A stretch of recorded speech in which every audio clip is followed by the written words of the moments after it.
我想同大家講一個關於我小學同學范成榮嘅故事。佢爸爸媽媽係越南難民，兩個人喺難民營相識，結婚到生 BB。本來諗住申請去美國生活，點知范成榮一出世，醫生就同佢爸爸媽媽講 BB 嘅情況好嚴重，出國或者返去越南都會影響佢嘅健康。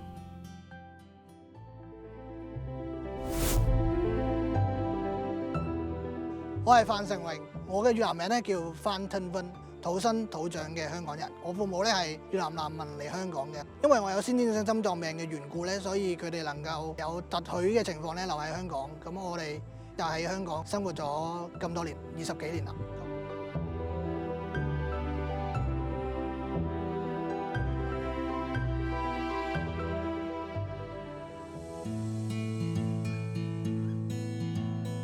2017年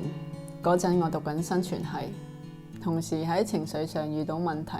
當我知道范成榮已經確診心衰竭，條命倒數緊嘅時候，我去咗訪問佢。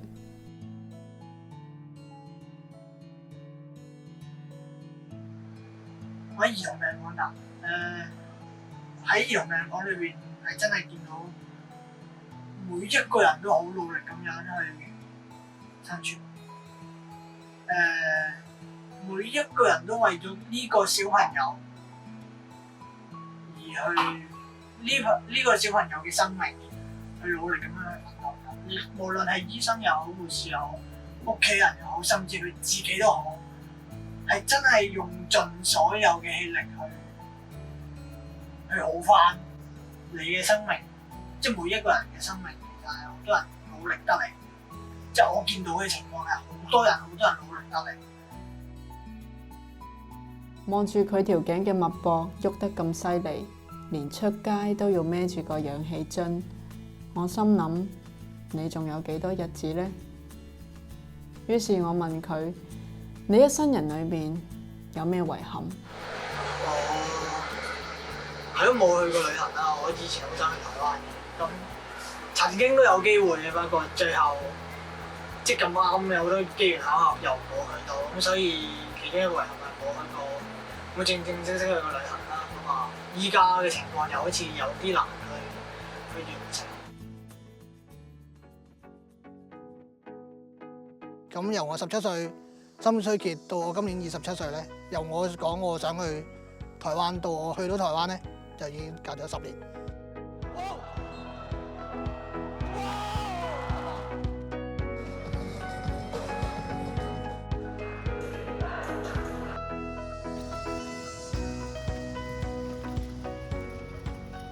我今次諗緊，因為我5年前影過嚟啊嘛。咁因為嗰時未換心啊嘛。我諗緊我今次個形式係我係旁，即係我喺背後啊，定係我變咗地同你傾偈咁樣？即係會 casual，即係會比較點啊？冇咁嚴肅啊！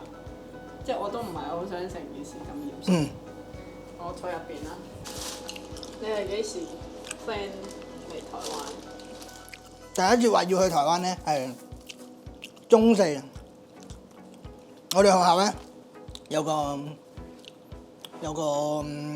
考嗰啲叫咩啊？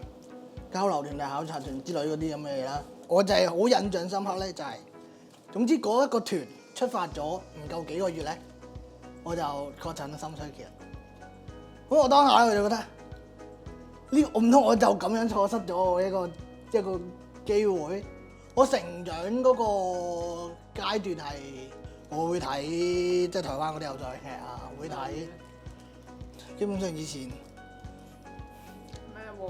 王子變青蛙啊，或者係咩終極系列啊、終極一班啊、終極三國啊之類嗰啲，跟住籃球火啊。咁所以對台灣一直都有好多好奇啊。你當然會覺得，你會好認真咁樣諗，幻想如果有一日真係唔留喺香港。咩原因都好啦，台灣會唔會係我其中一個可以選擇嘅地方咧？6年後，我哋兩個喺台灣宜蘭嘅酒店房裏面，一路食嘢一路傾偈，突然覺得係一件好奢侈嘅事。當年佢心裏面嘅遺憾，已經跟住佢個心一齊走咗。我就收到電話嗰刻咧，第一樣嘢就係好真嘅，就係嗰下我真係覺得佢真係安排晒所有嘢，即係喺我嘅狀態裏邊，我覺得哇，原來上帝係真係安排晒所有嘢，然後我咁樣就跟住咗佢行，然後真係成個過程太神奇啦。然後到我收到電話嗰下，我就真係完全係好開心同好平安，終於啦咁樣，而且原來係咁。我換完心嗰下係好，個人係好正能量爆棚，即係我真係唔係講笑，我真係覺得過幾年結晶就係我呢完全唔係講笑。我對學校演講嘅時候咧咁講，經歷咁多嘢，然後我又可以去講分享，又可以做見證，又可以講 talk， 即係無論係一個人又好，或者一個基督徒又好，點啊咁樣。咁但係咧好快就半年都唔夠就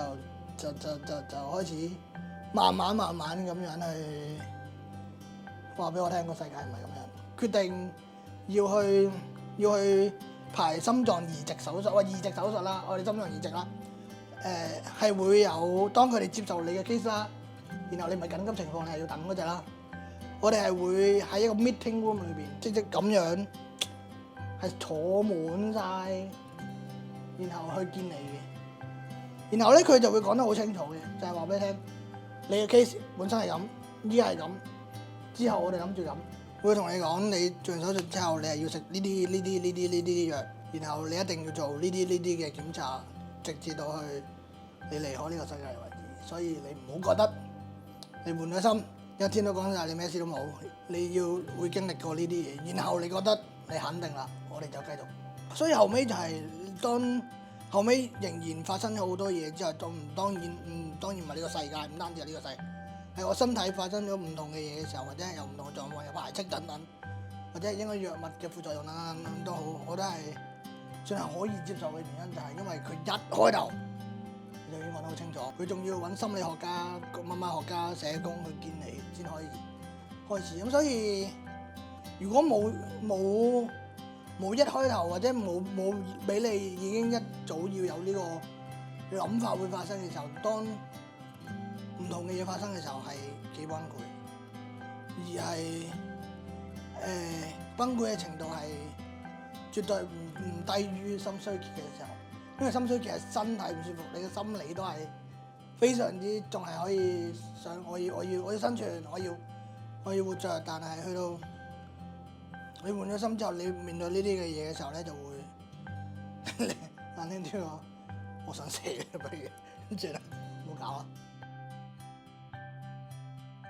我一直覺得范成榮係一個樂觀、積極，甚至乎自信爆棚嘅一個人。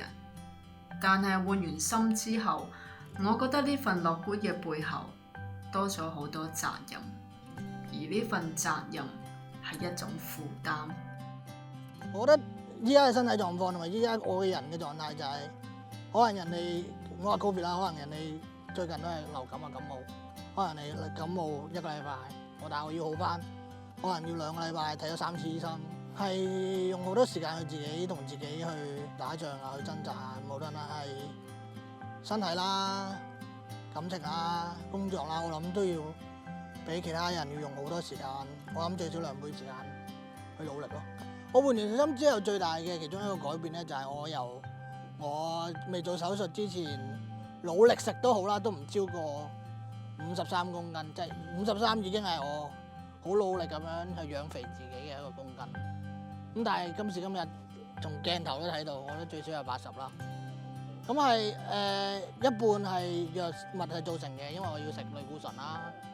咁另外一半咧就係冇自己好好咁樣限制自己啦。講翻以前嘅自信咧，就係以前咧我唔會覺得，首先我唔覺得我自己靚仔啦，但係我從來都唔覺得自己樣衰啦。咁但係咧，你換完心之後咧，樣衰我又唔敢直接咁樣形容，但係我覺得我唔會即係冇咩自信咯，喺外表上面方面。接下落嚟我應該點咧？即係去完個旅行，又要面對翻現實嘅時候，我係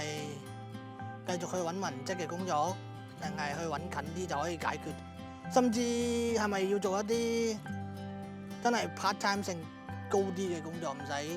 full time 真係朝9晚5嘅工作去揾 part time， 咁但係 part time嘅內容係咩咧？我翻 MTR 咧就基本上好多人都知嘅，我有好公開咁樣講話，我終於揾到工啦。咁其實當時揾到工開心㗎啦，咁所以但係我冇講嘅咧係咧，即係比較少公開咁講，就冇同我身邊熟嗰啲朋友提到咧，就係其實我喺翻 MTR 之前咧係有翻過 KFC 嘅喺樓下，咁就每一日咧就係我part time 嘅啫，咁就每一日4點去到夜晚11點咁樣啦。咁但係咧長期企嘅工作咧，我又應付唔到啦。咁所以體力上或者係身體上，即係其實每一日可能每個禮拜翻2-3日咁樣啦，其實都係4點至11點，其實工作時間唔算特別長啦。又係頂唔順嘅底下，我就會好困惑，到底part time 嘅勞動性工作，即係相對勞動，其實又唔係特別勞動，都係餐飲基本咁樣，同埋樓下 KFC 又唔係一啲太忙嘅餐廳咁樣，咁所以餐飲業 part time 又搞唔掂，文職又唔係好成功咁樣，嚟緊做咩其實都好難嘅。我都喺度諗緊，我到底點咧？即係當然做完手術之後覺得我終於係一個正常人啦。咁但係咧，當你做一個正常人就要翻工，就要揾食嘅時候，咁你就好似我同個正常人真係好有距離喎咁樣。咁你翻工你翻咩咧咁樣？換心前後嘅范成榮，我覺得佢唔同咗，個心唔同咗，因為多咗好多負擔。我相信你會揾翻喺手術台上從來都未輸過嘅嗰份自信。好自然咁樣，好輕鬆咁樣就行入嗰個手術室，然後就我嚟啦咁樣，真係呢個心情就係 come on。